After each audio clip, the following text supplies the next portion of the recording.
this law is that it allows the sheriff to determine whether something violates your Second Amendment right as the determining factor whether something is a violation of your Second Amendment rights. And we use the sheriff's discretion, because the sheriff has a lot of discretion when he makes an arrest, whether he's actually going to make an arrest or not, whether he's going to enforce the law. And in many counties, because of the funding, the sheriffs don't enforce a lot of laws because they just don't have the time or the staff. So we thought, well, if you're not going to enforce breaking and entering, and you're not going to enforce speeding, you're not going to enforce, why enforce the gun regulations?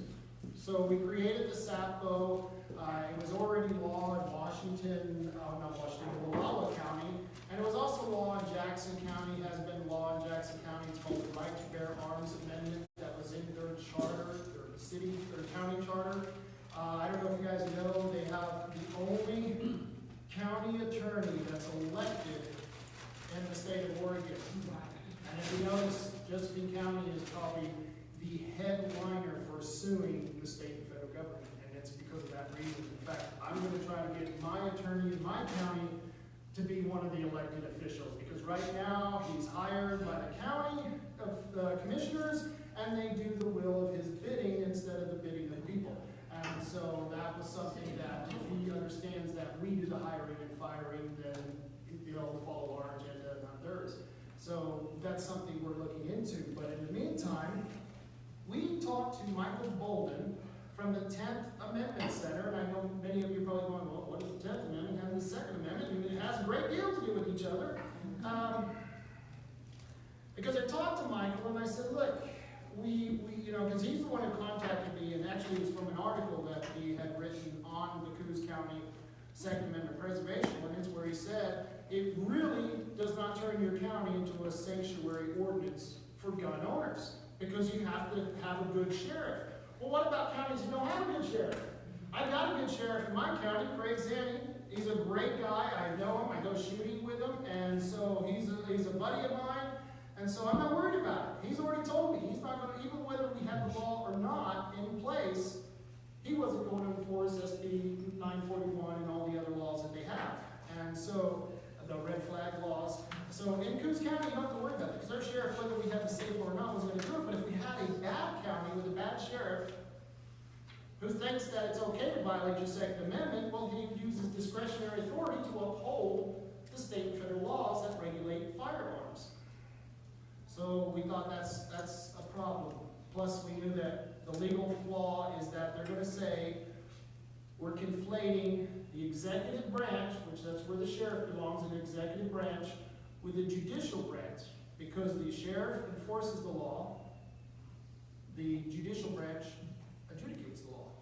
So they're the one who decides, in the end, whether it's something, well, actually the people do, but in the end, they're one of the defining opinions on that. And so we knew if the laws get challenged, we were going to have them taken out. So we didn't want that. So Michael Bolden from the 10th Amendment Center and I, we worked together, and we came up with this new law. And it's based on a couple of different laws that we had looked at, and there's a copy of them. Excuse me, could you help me out? Could you grab copies of these and hand them out to everyone? And so we started with the premise of the Second Amendment itself, and the term shall not be infringed. Well, what does that mean? We thought about that. What does that mean? And to us, every gun regulation, every gun rule, anything that regulates or rules over firearms or firearms accessories is an infringement. Now, how many of you remember there's a law against automatic guns? Yeah, you can't have one machine gun. Well, that's an infringement. Yeah, they're just taxed. Well, you can't own one, but you're taxed to death for it. But but once again, it's an infringement because it's a regulation. So that regulation, once again, why do we have it if it's an infringement? And then you've got to look at, what about sawed-off shotguns? Is a sawed-off shotgun really any less or more dangerous in the hands of a criminal than an AR-15? I would argue if you come into a room, I'd much rather you have a double-barrel shotgun than a 30-round AR-15, or an AR with a capacity for 30 rounds. So I don't understand why they have these laws. So we started with that very concept, that every firearm law and regulation is an infringement on our rights. And so what are we going to do? Well, that was the trick. And so what did we look at? How did we come up with something that maybe would be similar to this? And we looked at a law that Oregon was the first state to pass, and that was the Sanctuary Amendment for Illegal Aliens. Yeah, that was, I know California gets the credit for being number one. No, that's not true. We passed it here 1987? in the 80s, wasn't it? 1987? Yeah. So we've been a sanctuary state for several decades. And we thought, well, if they can tell our sheriffs and our county officials that you can't uphold laws that stop people from violating our laws, and basically you're protecting criminals with these sanctuaries, then why can't we take that same principle and say, well, why don't we create a law that says the same thing for something that's a right, that's already been designated in the Constitution? They certainly can't argue against that, because if they do, because the wording in this law is almost very similar to the wording of the immigration status law, almost identical in one spot. And we did it intentionally, because if they attack our law, guess what? They're attacking the illegal immigration law. They can't go after this sucker. I found a golden ticket. So, yay. Thank you.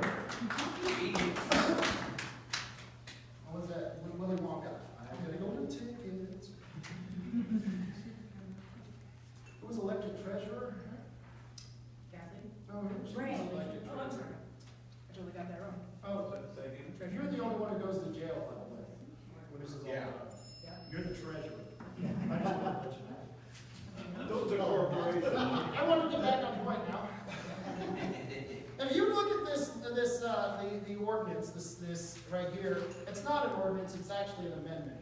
And the reason it's an amendment is because only 7 counties in Oregon are charter amended counties, or home rule counties. We're one of the few states that have a home rule charter amendment in the Constitution. I believe it's number 28. Don't take my word on that, but please look it up. And home rule charter, that law says in the Constitution that our charters for our counties, even our cities, are on the equivalent level to the state constitution. It says that in the Constitution. Wow. So we thought, why pass an ordinance, even though an ordinance is strong, we had a penalty in there. Why pass an ordinance when we could actually amend your county charter that has the home rule charter protections? My county doesn't have that. My county's a general law county, I believe is the term. And so as a general law county, we just do whatever the dictates are for the commissioners from the state. And so this right here gives a directive to the county officials and to the sheriff. And I want you to turn, let's see, let me read the first part of the findings here. This is where it says, the people of Lane County, Oregon find and declare, acting through the United States Constitution, this is part A in section 2, acting through the United States Constitution, the people creating government to be their agent in the exercise of a few defined powers, while reserving the citizens' right to decide on matters which concern their lives, their liberties, their properties, and the ordinary course of affairs. The Second Amendment of the Constitution of the United States of America states, a well-regulated militia being necessary to secure a free state, to the security of a free state, necessary to the security of a free state, the right of the people to keep and bear arms, and I reiterate, shall not be infringed. And let me go down, because a lot of these just talk about different laws and different statutes that are in our own Constitution. That's just the findings. And every charter amendment or ordinance always has the findings to give them some idea of why we go after this. It's just window dressing. So turn it on to your second page, just on the back side. And I want you to look and part of the findings on the second page, I want you to look at section J. It says there in the findings, it should be self-evident from the compounding evidence that the right to keep and bear arms is a fundamental individual right that shall not be infringed, and all local, state, and federal acts, laws, orders, rules, or regulations regarding firearms, firearms accessories, and ammunition are in violation of the Second Amendment. Local governments have the legal authority to refuse to cooperate with the state and federal firearm laws that violate those rights and to proclaim a Second Amendment sanctuary for law-abiding citizens in their cities and their counties. Therefore, through the enactment of this amendment, Lane County, Oregon is hereby a Second Amendment sanctuary county. Now, I want you to look at the prohibitions. Section 3, no agent, and this is the directive. This is what separates our law from most of the resolutions that have been passed throughout the country.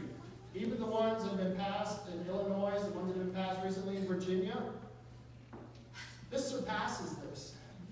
And this is Section 3, prohibitions. No agent, employee, or official of the Lane County, a political subdivision of the state of Oregon, while acting in their official capacity, shall knowingly or willingly participate in any way in the enforcement of any extraterritorial act as defined herein, or utilize any assets, county funds, or funds allocated by any entity to the county in whole or in part to engage in any activity that violates this amendment by aiding in the enforcement or investigation of extraterritorial acts relating to personal firearms, firearms accessories, or ammunition.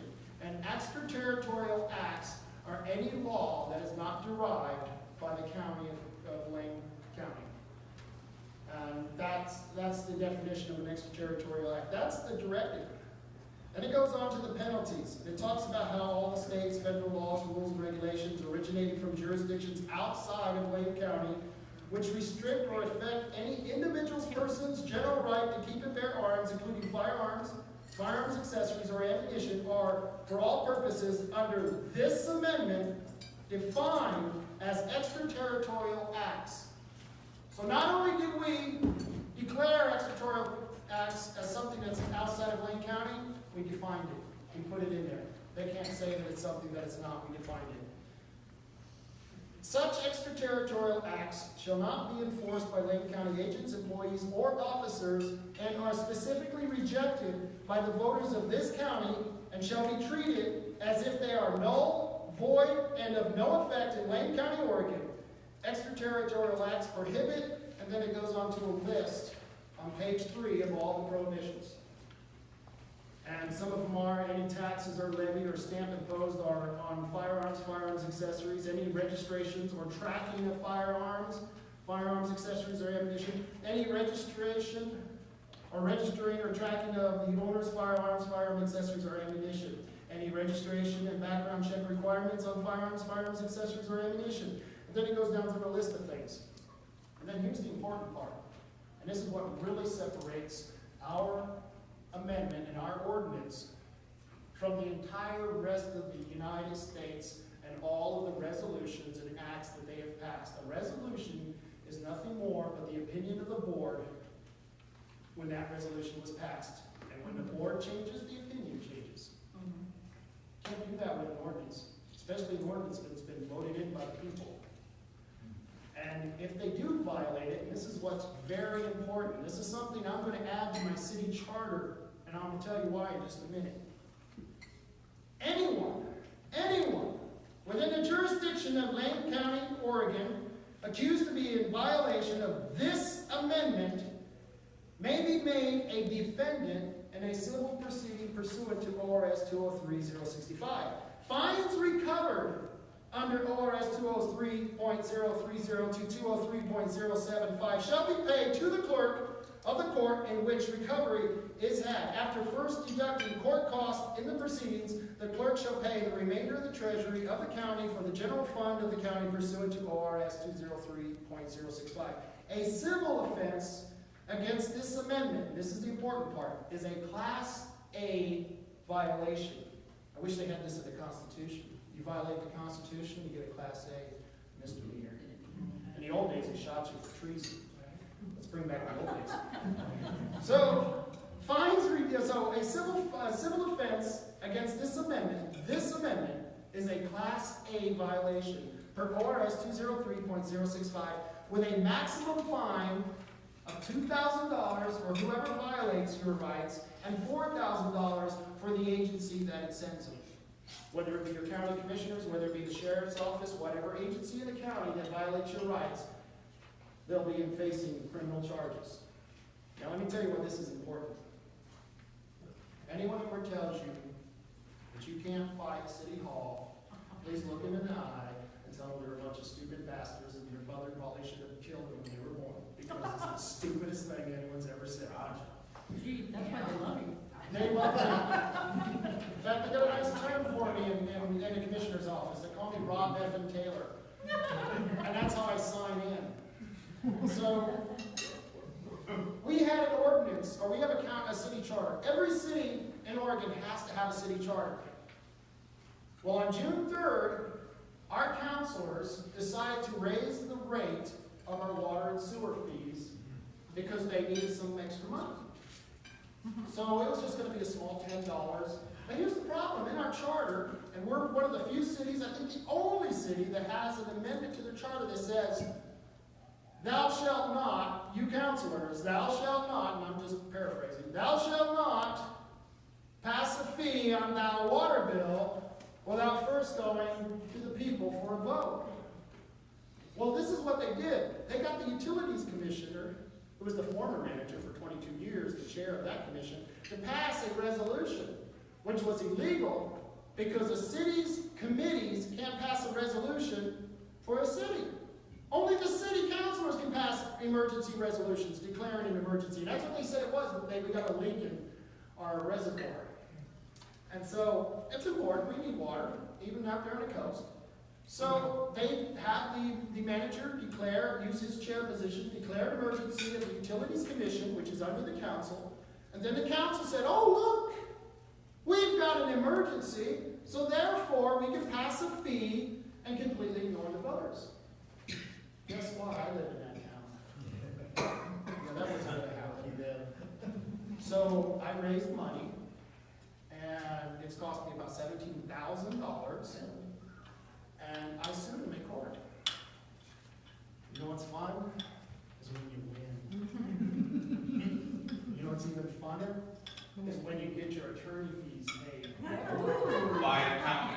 By the county, by the city. By the city. By the city. You know what's even more fun? When they have to put a refund check in everyone's mail because they violated our right by putting a fee on our water bill.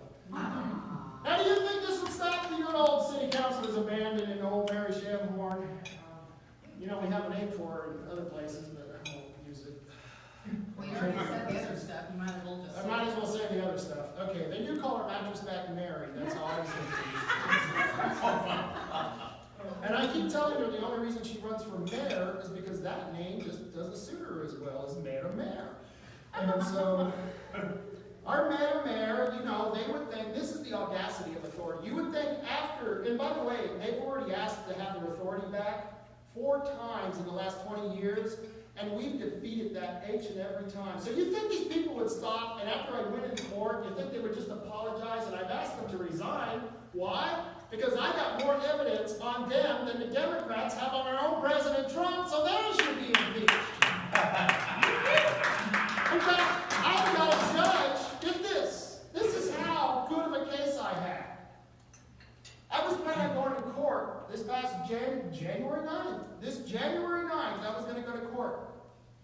The judge said it was such an egregious violation of the law, he gave us a summary judgment. Wow. I didn't even get my lawyer account. And it still cost me $17 grand. But the city pays for it. And this is why this is important. If I would have had this ordinance, which said that if any city councilor or mayor or any of the commissions violate the city charter, they will face fines recovered under Oregon ORS and shall be paid by the court. Then we go civil fines against the amendment is a Class A violation. I wish we had that in the charter of the city. I wish we had it in the Constitution. I wish we had it in this county's charter, because then I wouldn't have to sue. All I would have to do is take $20, go down to the district attorney, and file charges against my city if we had this ordinance. And by the way, You know why they rejected this in Curry County? You guys got a great county clerk. She took this the first time. We didn't have to fight this. We fought this in Curry County because they denied our initiative. You know what one of the reasons they said they denied it? They said, you got that penalty in there. Well, that penalty, you're penalizing a lot of our guys, and well, it's really affecting our collective bargaining with the union. And I said, excuse me, Mr. Attorney, I don't know what Constitution you read, and I don't know what founding documents you've seen, but I can tell you right now, I don't know what law school you've gone to, but I know for a fact that my rights are not predicated on union bargaining powers. That's Right. Yeah, right. Absolutely. I don't have to buy them. I don't have to give them away. They're mine. And nobody can take them. They can only violate my rights. And that's what the government has done. And you guys got a chance right now to get this on the ballot in Lane County. And if you want it to happen by this coming up election in 2020, we need 10,635. By what date? Well, we got 2 years as of last week. Oh, that'll be so easy. But here's the thing, you've only got till July if you want to get it on the presidential election. Oh, he's right. So we're talking about 100 to 110 signatures a day.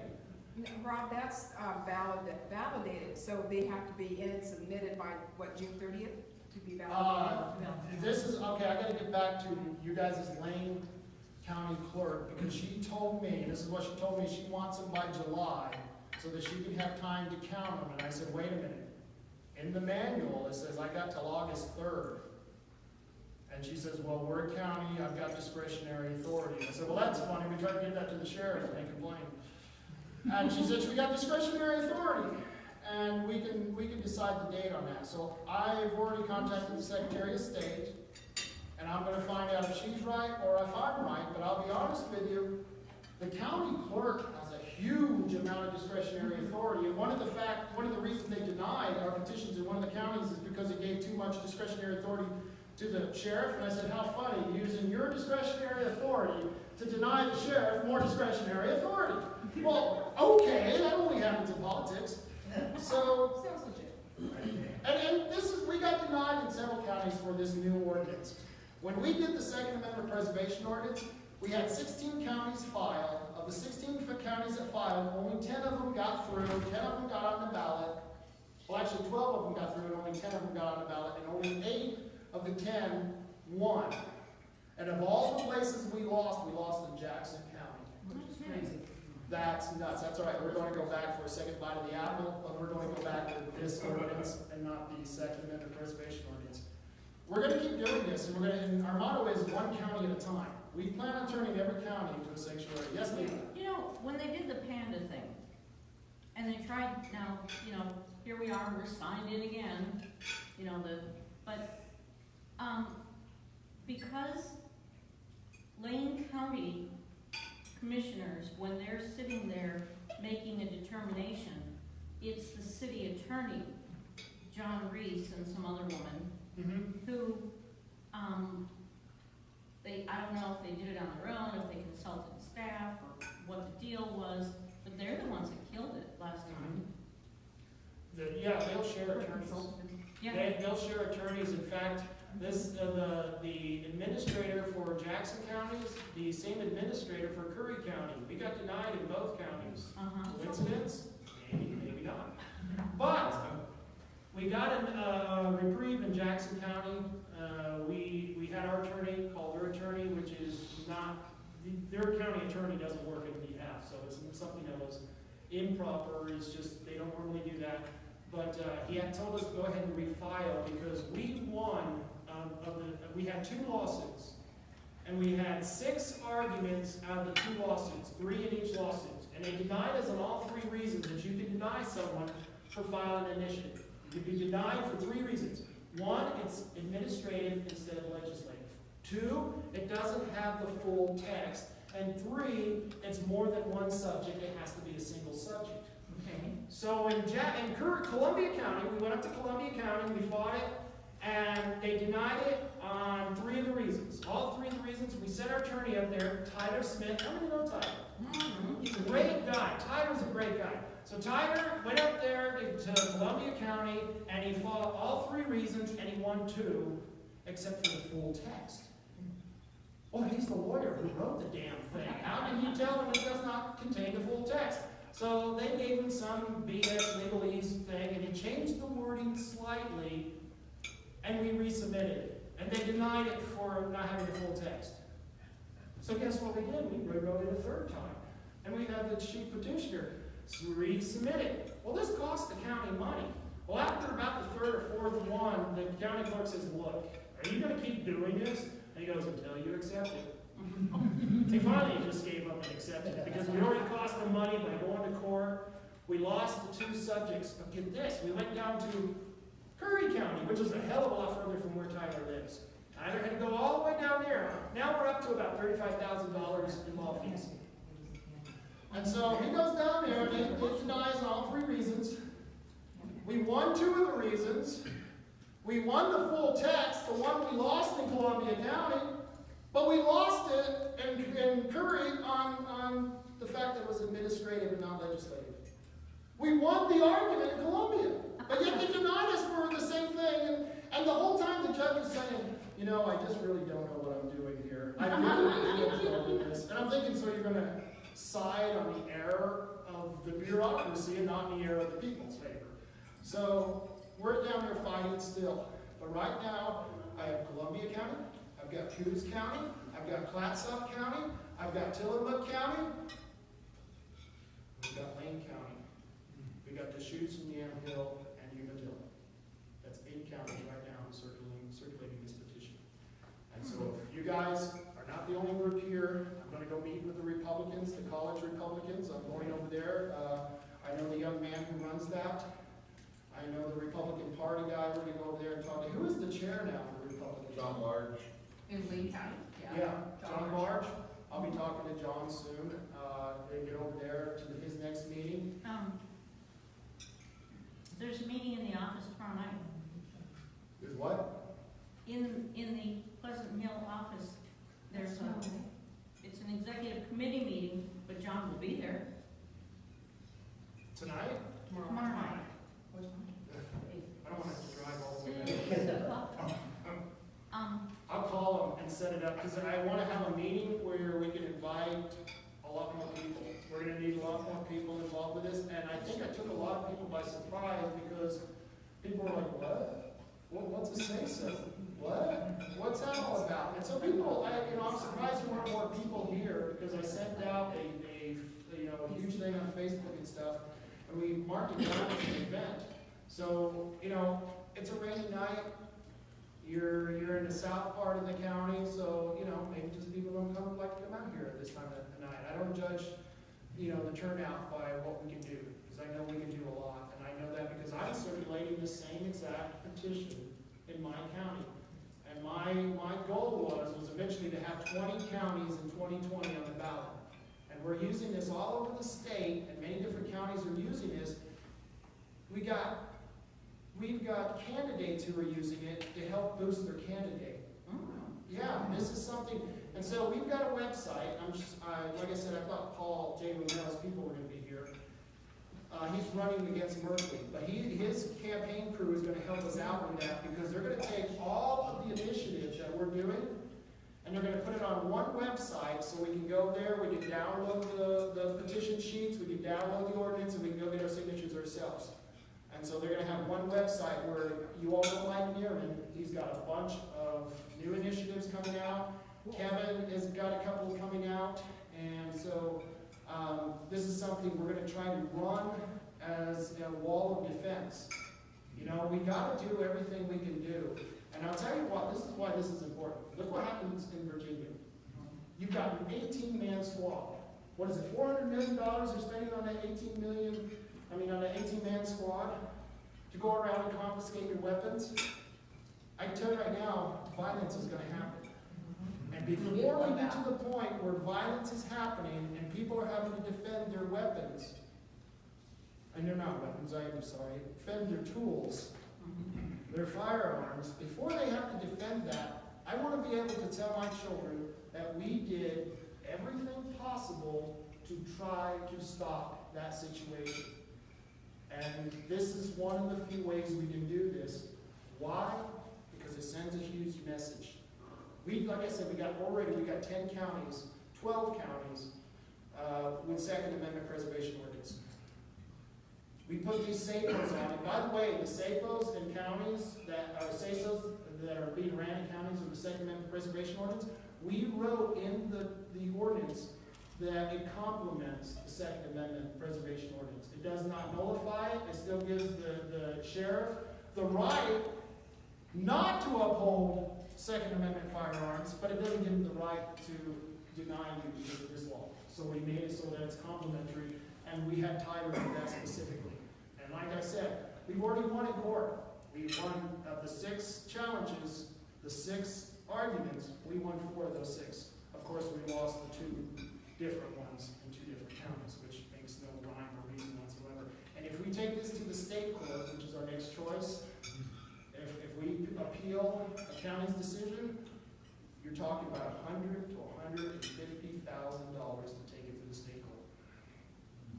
And if any of you are a good sugar daddy out there, I have no problem taking money. So, but it's just what it is. It's going to be a fight, and I think we can do this. I've got petition sheets over here. You guys ever seen what 1,000 signature sheets look like? I'm sure some of you have. This is what 1,000 sheets look like to get 10,000 signatures. I'm going to have to print out double this because it's going to take double to get this, but this is just my first batch. And so what I want to intend to do is we want to distribute this to as many people as we can and get it out there as fast as we can. And if your clerk gives me permission, I'll have this up on the website. We have a Second Amendment website. It's called the sanctuaryordinance.com website. So if you are interested, and we specifically called it that to tick off all those illegal immigrants. So we're just arrogant that way. And so that's what we need from you guys. We just need you guys getting out there, getting signatures, and not only that, but finding other people to help us get signatures. And then by the end of this month, me and Misty, I'll schedule another meeting, and we'll probably do it up north because Misty lives up in Deadwood. By the way, this is the chief petitioner, Misty Fox. Misty, say hi. Fellow 3%. If you guys need a wolf killed, she's the lady to talk to. Any predators? Any predators. How did I not see you? Hopefully my wife won't be here. What's that? Can you repeat the verbiage on, you've got, the website is sanctuaryordinancesomething.com. Sanctuaryordinance.com. Oh, that's it? There wasn't That's a word it. in there? And we wanted to do that because we wanted people to go there and go, well, this isn't nothing about illegal immigration. Well, no, it isn't. It's about your gun rights. And so we were purposely doing that because, in fact, we wouldn't mind this law being challenged because, like I said, they defeat this law. Well, heck, we can go after your illegal immigration law. And you know what this principle is based on? You know what their principle is based on? It's based on a doctrine from, and it'll even say, where is the copy? It says right in here, Signatures. let's see, and I should know this by heart. Talks about James Madison and the Federalist Papers.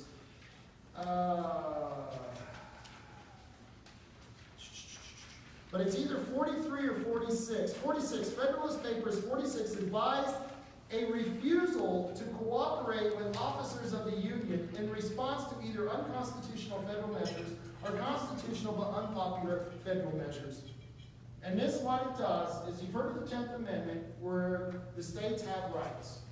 They talk about states' rights. But you know what comes before the 10th Amendment? The 9th Amendment. You, as an individual, have rights too. They're not, all your rights aren't declared in the Constitution. And the Constitution doesn't regulate the people, it regulates the government. Of course, that's been turned on its head now. But it was supposed to regulate the government. And so Madison knew at some point that if you had a federal government that went bad, and you had a state government that was just as bad, what's your last defense? The county, the city, and then yourself. That's why they made the sheriff the #1 legal officer in your county. And by the way, they want to try to get rid of the sheriff as being an elected position. You fight that tooth and nail.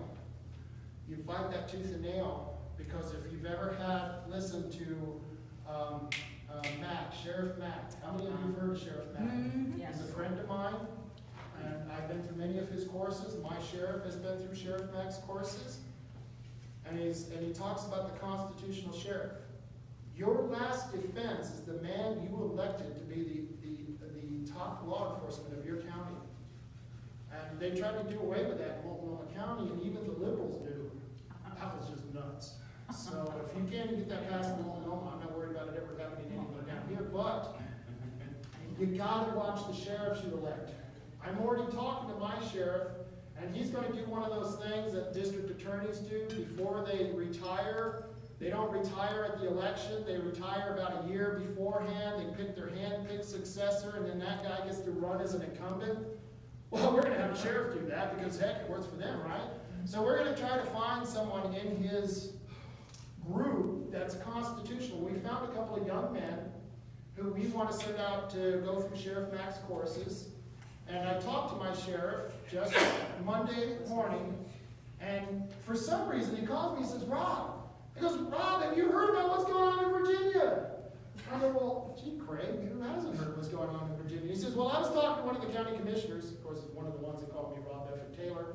And he says, I won't tell you which one, you'll know by the time the conversation's over with. Okay. And I did, right away. And so he says, we want to come on your show. I do a radio show on Mondays. He says, I want to come on your show and I want to talk about turning this county into a Second Amendment sanctuary. And I'm thinking, we're doing that right now. I mean, I thought he knew. And I was thinking, well, that's upsetting. I guess he doesn't listen to my radio show. And so I'm going to have him come on next week. And when he starts talking about turning the county into a Second Amendment sanctuary, I go, yeah, that's a great idea. Sign the petition. So that's just ways of keeping in touch with the people who may have to come to your defense when they send the National Guard in. And when you got Virginia legislators talking about sending in the National Guard to take away your guns, that's going to go down really bad in Coos County. We've already got people who have planned to cut down 100-foot trees on Highway 101, 26, and all the way down to the Brookings, California border. We'll block off all the highways and keep you the hell out of there. I mean, we've been planning on doing it for California for years, but that's what we plan on doing. You'll only be able to get to Bandon by boat, and that's a miserable trip, believe me. So if you can make it over the boat and the Bandon bar, of course, anyone who's done it in Columbia knows, it's a hell of a trip. So we've gotten a lot of exciting things going on. This is just one petition that's coming down the pike, and when you see some of the others that are going to happen, and they're going to happen real soon, I've got a couple of people in my area who've got some property rights petitions. We're going to keep all of those together, and when we hit the fairs, we hit the markets, we go out to these carnivals, I want to have like 6 petitions ready to go. 6 different petitions. And I know we can do it because I just did it with a recall. Hell, I had 2 recalls. I had Mike Neerman's petition for number 10. I had the repeal of that tax that got screwed. How many of you collected signatures for that tax that we got screwed on? Yeah, I did. Okay, I think we should have a butt-kicking contest for the old governor for that one. I mean, gosh. I mean, we worked our butt off on that. That's all right. Yeah, turn it back on. It was being punished. It can't take that much ugliness in one day. So I hope anyone got any questions? Yes? Thank you. Yeah, I'm a simple housewife in Culture, Oregon, and I'm just trying to start to get into the flavor of all this. Okay, I'm a Buddhist. We don't have a gun in the house, but at the same time, if we don't, we either have a Bill of Rights or we don't have a Bill of Rights. Correct. It comes out that simple. Okay. Why don't we do a sanctuary thing for the entire Bill of Rights? That is something we're looking at. Good. that is something we're looking at. So what was the question again? I'm sorry, in relation She was to- asking, why don't we do a sanctuary amendment for the entire Bill of Rights? Okay, thank you. And by the way, in Albuquerque, I'm an optician. I used to service the Buddhist temple in Albuquerque. They were beautiful. They'd come in their robes and those moon pie faces, and they were just such lovely people. And so, very interesting. You said you had a radio show? Yes, sir. KWRO, and this is only broadcast on the South Coast because we've got those wild mountains, but you can get it live streaming at kwro.com. And I come on every Monday from 3 to 5. Well, we have a nice little radio station here called KND, Mm-hmm. and they have a beeper show where they invite people in to talk about subjects. And you would fit right here. Can you get that information to me? That would be great. He loves Yes. that. That would We be all great. love that. That was something I was gonna ask, is if you know somebody who is a reporter, or you know somebody who's in the radio biz, we're gonna start that as well, trying to make those connections, but if you already know them, get them in contact with me. And, I'll probably be doing a lot of the face work, because I can tell you right now, Misty you don't wanna deal with the press, do you? Not really. Not really. And they're rude sometimes, so it's funny. I got the guy at the World newspaper, I call it the rag over there, the bird liner, and the birdcage liner. And so I've yelled at them. They've got pictures of me flipping them off everywhere. So I've got a guy who works for the city council coming on, and his wife is one of the reporters for the World. So this is going to be a real good interview on the 27th. So tune in for that one, because he's on that new public housing committee where they want to give $500 million in spending on public housing, and it's nothing but the erosion of private property. Yes, ma'am. So, Rob, you said something about, and you might have said it, I'm sorry, I'm doing my normal multitasking back here, about the 10th Amendment Center.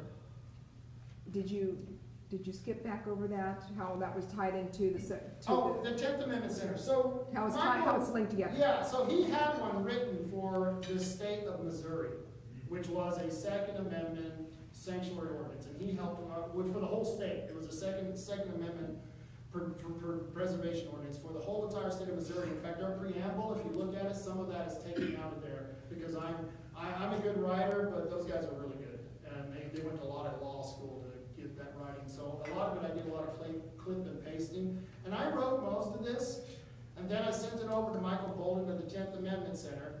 He looked it over to make sure it had the directive the way it should be, made sure that it was actually would make a sanctuary out of a county, and then he says you got to give it to an attorney in Oregon so they can write up the proper ORSs to line up with your law. And so that's what we call Tyler Smith, which I've known Tyler for 20 years, I think. Tim Smith, I've known him over there in Harney County for many, many years. And in fact, Harney County is going to be having one as well. They're going to have one done by their commissioners. Their commissioners are going to throw it on the ballot. So we do have some that are going on the ballot through a referral process.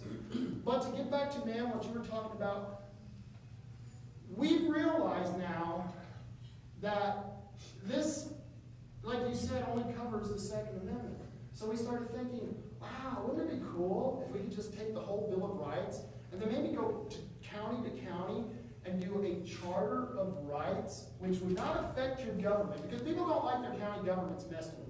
So what we would do is we leave the government structure the same, but we would layer it with rights protecting you from saying things like, have you heard of those no-knock warrants where they have your sheriff or your chief of police involved with that? Well, you could get rid of that. You could say that you are no longer allowed to be involved with no-knock warrants and secret wiretapping. They have that now. Why not? The Hispanics are using that against ICE right now. I'm sorry, the Hispanics are using that against ICE right now? The illegal meeting that Leila and I went to. Okay, that's a subject I want to talk about, but not right now. I want to get into that subject.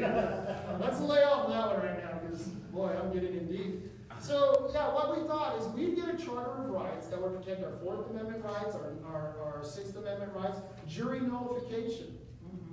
We need, every county should recognize the right of the jury not only to judge the person that's being charged with the crime, but the law in which they're being judged. William Penn. Remember the famous case of William Penn? It was jury nullification that set William Penn free.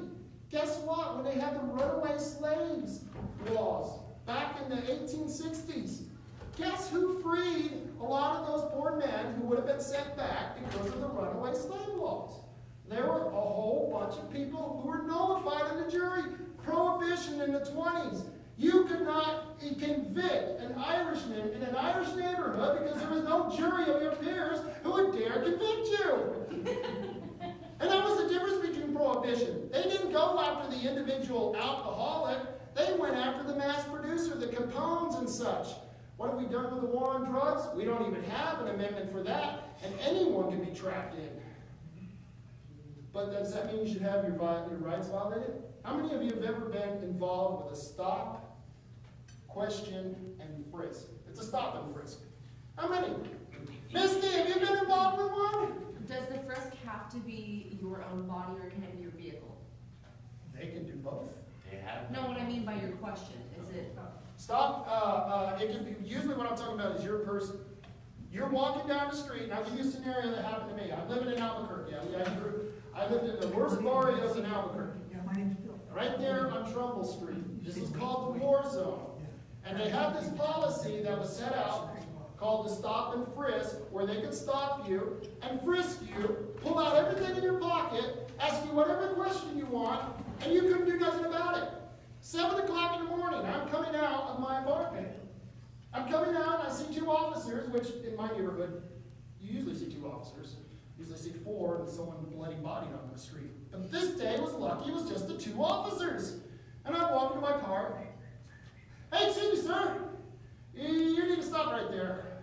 Yeah, what's up? You need to come over here. What's up? He says, you're coming out of a place where there's a lot of high crime. I go, yeah, I know. I've been complaining about it. I live there. Well, you guys gonna do something? Well, yeah. We need to do a frisk of you. I go, what? He says, empty your pockets. I had to, and this was on my car. I'm standing next to my car. Yes, sir, okay. I haven't done nothing. I came out of my house. Oh, okay, sir, why am I doing this? I didn't do nothing. You have to empty your pockets. And then you have to pull your pockets out like this. And then they pat you down all over. And you're standing there and you're all, sir, I didn't do anything wrong. I'm going to my car so I can get in my car and go to work where I work 50 hours a week. And look what you just done to me. And I would have loved to have said that. But after he did this to me, I hear on the radio, there's a problem down the street. There's a code so-and-so on Trumbull. Oh, it's an emergency. Jumps in the car, and they take off. And I'm standing there like this. With all my stuff in the car. I feel like I've been raped or something. What have you people done to me? And you know what? This happens. It happened on a regular basis. And here's what I had a problem with it. I lived in a neighborhood where I was the minority. It was 60% Hispanic, probably another 20% black, and another 20% Caucasian and Vietnamese and Indian. We had a huge, diverse neighborhood. It was a huge, diverse neighborhood. And yet, they kept coming to the poor neighborhoods to do the stop and frisk. Finally, we had enough of it. We said, why don't you go up to the mayor's house, where the mayor lives up in the Heights, where you have the $4 million houses. Why are they being stopped and frisked at 8 in the morning when he's going to work? Well, I'll tell you why. You know why. Because I'm a poor man who lives in a barrio and I'm disenfranchised. Well, he didn't know me. I didn't live in a barrio because I had to. I lived in a barrio because I wanted to. So I made a ruckus about that, and we eventually got that policy changed. And it took us a few of those dirty ACLU lawyers to do it. Sir, you had a question? Yeah, the police, when you were encountering them that way, were they doing it as a kind of, well, publicity stunt because your politics were disagreeable to their management system? This was before I was in politics. Oh. I was a 22-year-old man. I was just walking. I was a young man in the wrong neighborhood. And here's the irony. Probably because I was white, actually made me a target. Because anytime I went out with my black friend, they'd go, oh, it's assault and pepper gang who just committed a crime, and then me and my black friends would be driving home, and they'd pull us over. Well, we just had a complaint to the salt and pepper team, Robin, and you guys fit the salt and pepper description. Well, yeah, I'm black, he's white. Who doesn't fit that description if you're in a car with another person of another color, right? But they didn't look at it like that. That's discriminating on. And so this is why when people talk about the inherent discrimination of certain policies, it's not that they're discriminatory, it's just the fact that they're in the poor neighbors where most of the minorities live, and that's why it seems discriminatory. However, it doesn't have to do anything with race, it has to do with your rights being violated, because we're all people who should be treated equally. Equal justice for all. Backing up to another issue. Yes. When there was the incident at the Malheur Bird Refuge and Finnegan got killed, did you make any detailed study of that incident?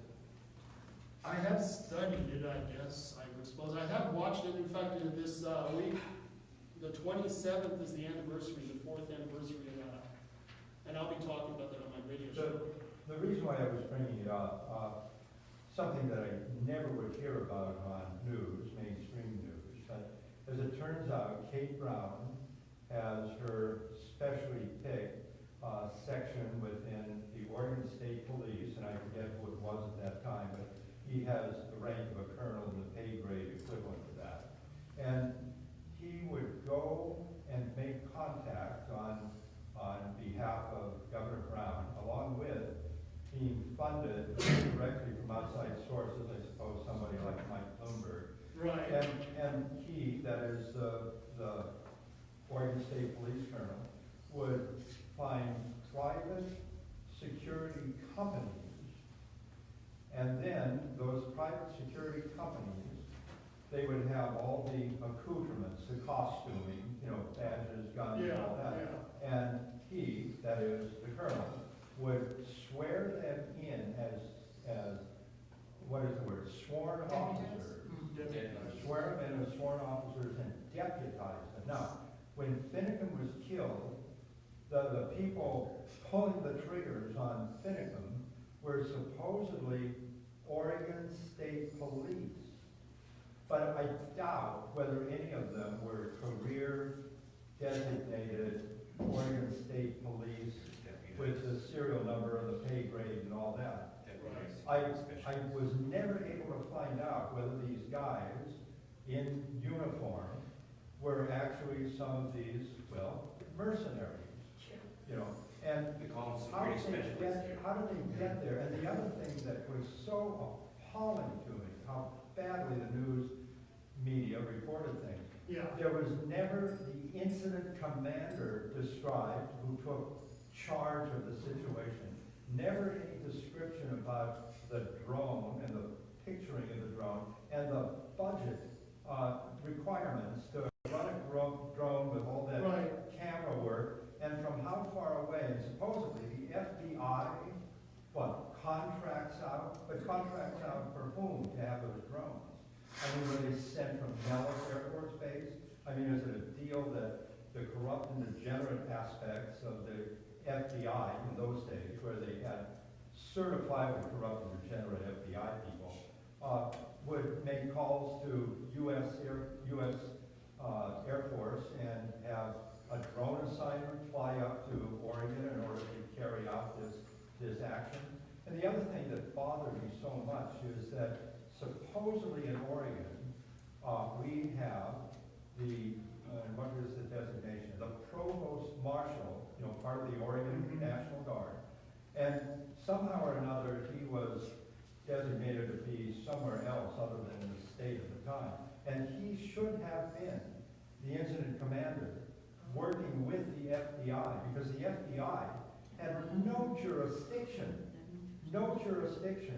to make any kind of arrest pertaining to, misdemeanors or felonies taking place. And it seemed to me also that Finnegan, there was never a warrant issued by any court of Oregon to authorize the Oregon State Police to stop him for anything. And yet he was. And then the road blocking and all of that, setting up the incident. You know, it was so much a travesty the way it went. But the thing that appalled me most of all was the shooting up of the vehicle that Finnegan was in. You know, who was discharging all the firearms, you know, what caliber, how many bullet holes were in Well, it. you're going into a lot of detail. Well, this is the Make it key happen. point. Yeah. The devil is in the details. And knowing who really is corrupt and degenerate and performing what I would call felonious malfeasance. And yet, people like yourself with a good heart and understanding about well, rights, Bill of Rights, you don't concern yourself with enough of the details to ask the questions that really make a difference. Because there were corrupt and degenerate people within the federal court system, whoever the district attorney was, or not district attorney, but the federal attorney, who was prosecuting all those people that survived the Finnegan killer. But anyway, I could go on and on, but I want to have someone like yourself. Is that what you call it your show? The problem is, sir, and I would love to do that, and I'm pretty thorough about investigations if I was to do that. It's just, there is a huge pie of things, and I can only take my little bitty slice. It cost me $17,000 to sue the city of Bandon. How much do you think it cost me to sue the city of, the whole state of Oregon? You see what I'm saying? I can only bite what I can chew, and I can eat. And you're asking me to swallow a big piece of pie there. Let me withdraw that request, because I know your resources are limited, as are Right. mine. But the idea, I had heard, and this is by rumor alone, that the SWAT team, this special Oregon State Police SWAT team, is based in Coos County No. and flown by helicopter by National Guard. They may be trained out there. You may be right. We do have a training center out in Coos County where the sheriffs go out and do training. You are correct on that. So you may be correct that they've been sent out there for specific training, and it could have been specific training for this particular incident. Now, my sheriff just got into trouble because he was spying, what they accused him of spying on people who were opposed to the LNG pipeline that's going in. How many of you know about the Jordan Cove? Wait, your sheriff got accused of spying? Yes, but here's what happened. Okay. I'm involved with a lot of the Patriot groups. I've got a lot of friends in the Patriot groups. We're very close, we're very tight-knit. There's going to be several of the Patriot groups who are going to be armed guards protecting the land they want to take under eminent domain. That's an operation of government. That's an operation of FERC. I'm one of those who, like I said, I fight for people's rights. And I believe that the LNG has a right to commerce. However, they don't have a right to steal other people's property, but they're not doing the stealing. FERC is doing the stealing. So if you've got a problem with eminent domain, you've got a problem with your government, not LNG. So the sheriff, who we got the base of that LNG in our neck of the woods, the whole production of that is going into the bay right there. He's going to have to protect that, and it put us on the, when that goes in, it's going to put us on the list of a target for our enemies, foreign and domestic. And so he got threats and heard a lot of chatter coming from the Patriots and other groups talking about armed conflict. And when you start hearing about armed conflict, all he did was go on to social media where anyone's allowed to go, and he looked through their stuff, and I'm thankful he did. I don't have a problem with this. And in fact, I told him right where to go.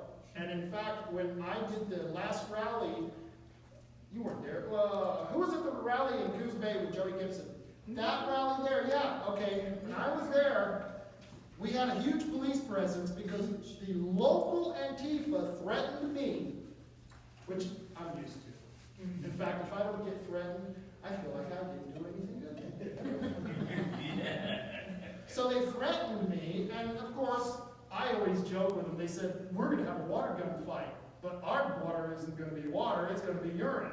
And I said, great, bring your water guns, because our guns aren't water. Full of water, they're full of lead. Let's see who wins that argument. And so the police got involved. And so they started threatening the police. If the police show up, we're going to bomb them with urine balloons. Well, okay, let me ask you something. That might work in Portland, where everyone's a freak, okay?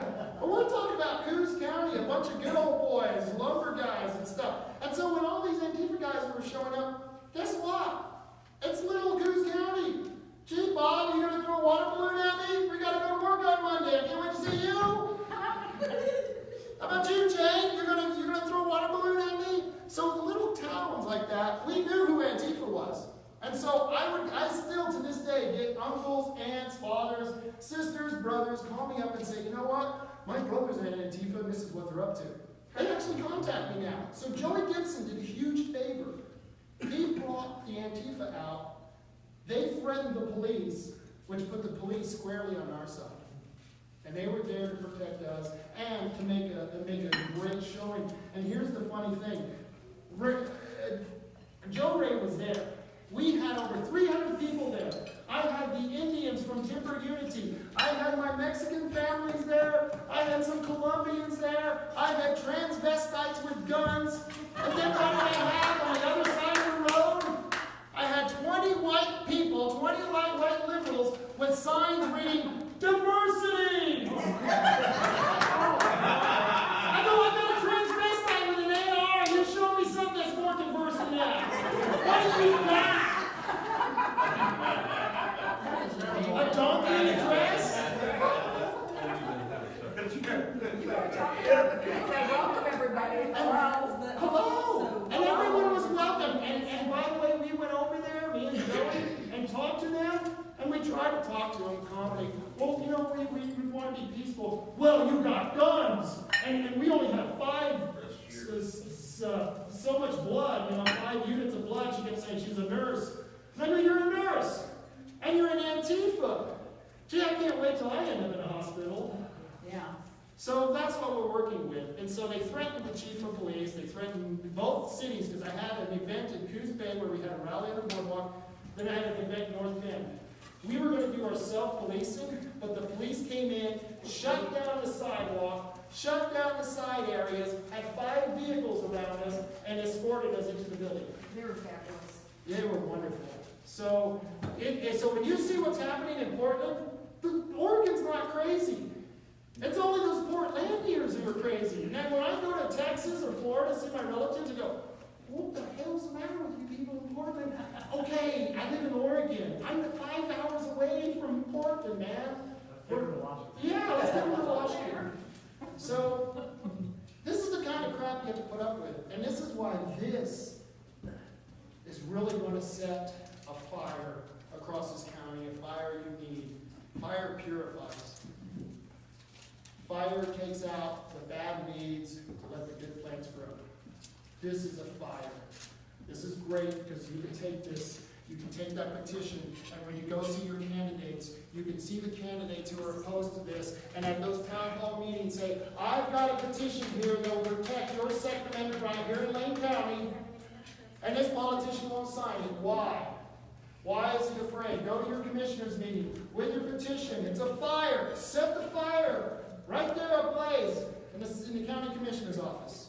Let them put it out. There's some dog doing it too. But what I'm saying is that you can use this as a weapon. It's not a sword. You can't stick anyone with it. But you can use it as a weapon.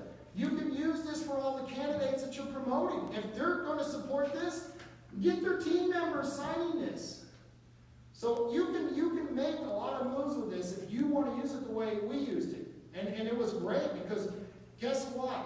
I've got a commissioner who's running for the #1 contested seat in the state. You know what that seat is? His name was Arnie Roman.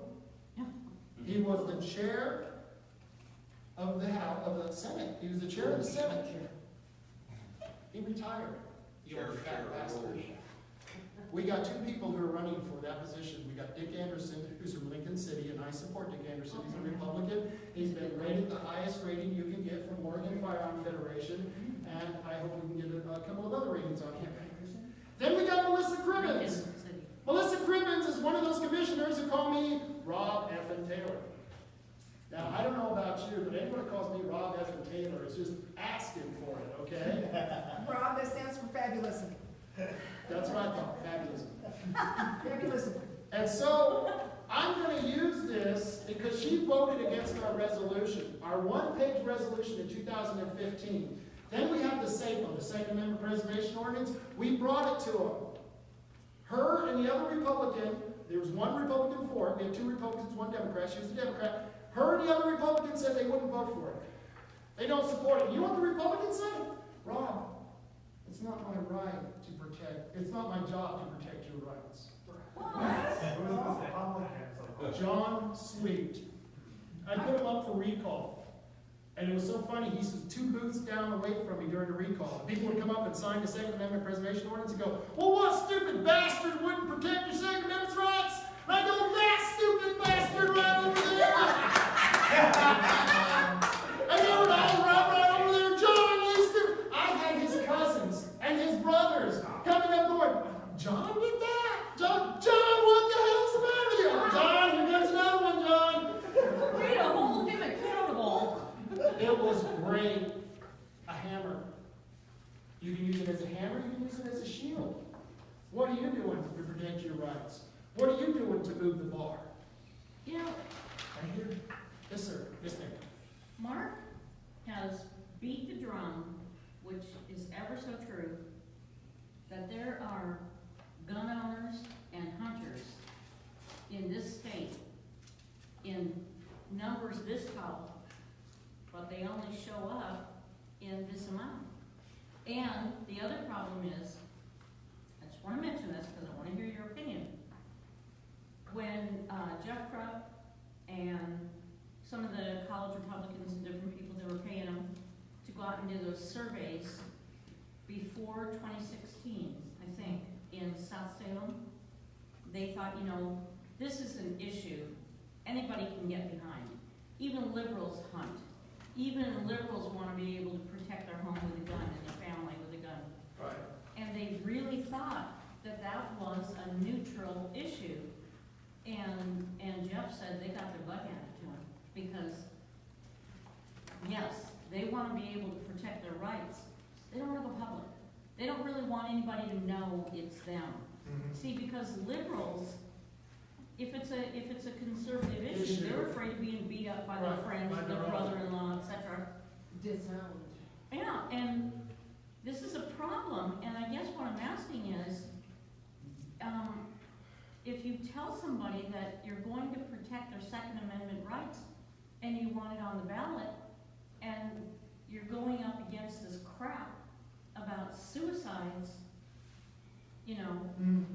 As though that wasn't a fundamental human right that these liberals should believe in. And once again, someone killing himself my right is not predicated on someone hurting himself. That's, You see what I'm saying, though? Right. That I right, got they'll use it as a hammer. yeah. I got good news for you. In Jackson County, our chief petitioner is a Democrat, and our last chief petitioner was a 3%er. So we flipped the coin. We got a Democrat down there, and he's running a campaign called Democrats for the Second Amendment. Amen. Nice. So Wow, that's a shocker. they still exist. Yes. Rob, if you couple this and, coupled with what's gonna be happening starting February the 6th up in Salem, Right. we already know that they're gonna be doing an IP 4344, which was the lock your guns, and if somebody steals your firearm and commits a crime That you're 5 years down the responsible road, you're Yeah, legally you're responsible liability. for it, and by the way, you can't keep, Forever. I'm sorry, but if somebody comes to assault me, hold on just a minute, because my firearm's over here, and I gotta remember how to unlock with my adrenaline, and my shells are over here somewhere else, I'm dead. Yeah, well, So I mean, so this type of thing ties in with that, of saying, look, are you really there, do you really want this to happen, and people need to say, hey, you might not want your name on the list, but let's get realistic. I mean, sometimes you gotta call it out and say, you know what, the people in Germany complied. But I mean, not just Germany, the people in China complied. New But Zealand. you know, not just China. the problem is, and she goes back to talk about what Mark said, and I agree with Mark. When I was down there and we were doing the gun thing, we should have had 10 times as many gun people as were down there. And we should have been better organized, like those mothers against the vaccine, and they had the baby strollers and the balloons. It's hard to put a balloon on your AR. No, but you can do it, isn't it? Can be done. But it can't be done. It can't be done. But, So- yeah, but you can't do that anymore because it's a felony if you hand your firearm to somebody else. Yeah. Right, I can't even hand the firearm to anyone else. So that's a problem. So we do lack a lot of what we should have as far as support. And one of the things I'm going to do when I leave here tonight this week, I'm going to be contacting the Oregon Hunters Association of Lane County. I know the lady she helped us out in Coos County. She says those guys would love to help us out.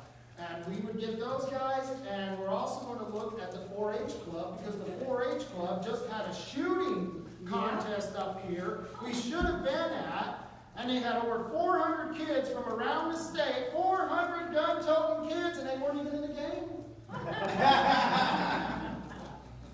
So That's who we need out there. They're pulling all these kids out of Portland saying, hey, you know what, you gotta say, hey, I wanna live. I'm sorry, but these people are okay with abortion, but don't shoot, you know, I mean, they're pro-life, they don't know it. We need to get these kids out there going, yeah, we and by the want way, to have our rights. the Oregon Hunters Association, 500 kids a year, over 500 kids a year graduate their shooting course. Wow. That's 500 potential Republican, gun-toting Republicans. And you know, they can't ever say they're going to ever do anything to us, because while we're out shooting on Saturday and Sundays, they're still trying to figure out which bathroom to use. All the time. Well, not all of them are liberals. Well, that's one of the things in Virginia they're proposing too, is not letting people younger than 18 years old hunt. That's one of the. Yeah, That's ridiculous. that's ridiculous, because I, as a young man, we went bird hunting. You know, it's something you do as a passage of right. And how do you expect a young person to learn how to, I bet your daughter knows how to use a gun. Yeah, she's carried her own in the woods with me since she was 5. Good God. Bless you, bless you. See, Coos County, Curry County, Jackson, Josephine, we got a lot of those kids down there. You know, they come to Oregon and they go to Portland and they go, what the hell's the matter with the kids in the pajamas up here? And we go, don't look at those kids. Come down here. I've got a kid who's working for my wife. He's 15 years old, and his day of fun is out elk hunting. He just brought us a whole bunch of elk. And you know, this is the nice thing living about. You get tuna, you get elk, you get deer, it's great. People come by and give you food. And so he came by and gave us a whole bunch of his elk, but that's what he does for fun. And so you ask a kid in Portland, what do you do for fun? Well, if I'm not shooting up heroin and pooping in the streets. Play video games. Yeah, I'm a liberal arts student. Pull up your pants, please. And so, it's funny what you say about Portland, because in those areas, the crime is getting way worse. People are getting stabbed. One guy with a knife literally raised hell. Five people. Did you hear that? Did you guys know that? Imagine if one guy was concealed carry. Yep. That wouldn't have been a problem. Important. A guy attacking the homeless people with a knife. Oh my God. And knife crimes have gone up in Portland. But do you hear that? They're Do you silent, know too. why? Knife Part of is the silent. reason I left New Mexico was because I was tired of having my cars vandalized. I was tired of having my business vandalized. I was tired of being robbed. I was tired of being burglarized. And I got tired of calling the police. And the police go, oh, we got his name and his information. We'll turn it into the DA. And so I'd go to the DA. And I'd ask the DA, so when are we going to go on this? Oh, we don't prosecute those level crimes. And I said, oh, good. Yep. What crime do you prosecute? And I'll be sure to get to that level and stop right before that crime. So when they come onto my yard, what can I do? Can I rape them? Can I murder them? What can I do to these people? Can I torture them? Because if you're not going to turn in any crimes, why do I care what happens to them? And you don't think gun saves lives? Just 2 days ago in Coos County, 2 men tried to break into a house. 2 men tried to break into a house. They couldn't get into the house. Yeah, that's right. Yes. They went into the garage. And the guy had a gun on him. And he hid the gun. And the owner of the house came out with a gun and made them all come out. And I'm thinking, if that was my friend who used to run the radio show that I did, his name was Jim Bice, He was a spook in Vietnam. And I'm thinking, you guys are so damn lucky you didn't go to his house, because we never would have heard of this crime. And your bodies would have ended up in a bait trap somewhere in the middle of the bay. So this is something, when people say guns kill people, no, guns save lives. In fact, guns save more lives every year than people who are killed with guns. Look at And the majority church. of those are killed by their own hands. Which, by the way, hey, maybe Epstein needed a gun. That's true. Instead of toilet paper. Epstein didn't kill himself. Kill himself. Epstein did not kill himself. So, anyone else have any questions on this? And by the way, I've got the copies right here. I might as well break them out and pass them around so you guys can sign them. So Rob, for those counties, because I know last year Lynn County passed a Second Amendment preservation ordinance of some type. I honestly don't even know It was what a it resolution. said. It was just a resolution. So then They we, paid so us then, lip service. so then I need to get you in contact with Justin and get this going. Yeah. Okay, Justin. Rosenbaum. What? Any relation? I don't know. Let me get these on. Thanks to Ellen, very passionate and,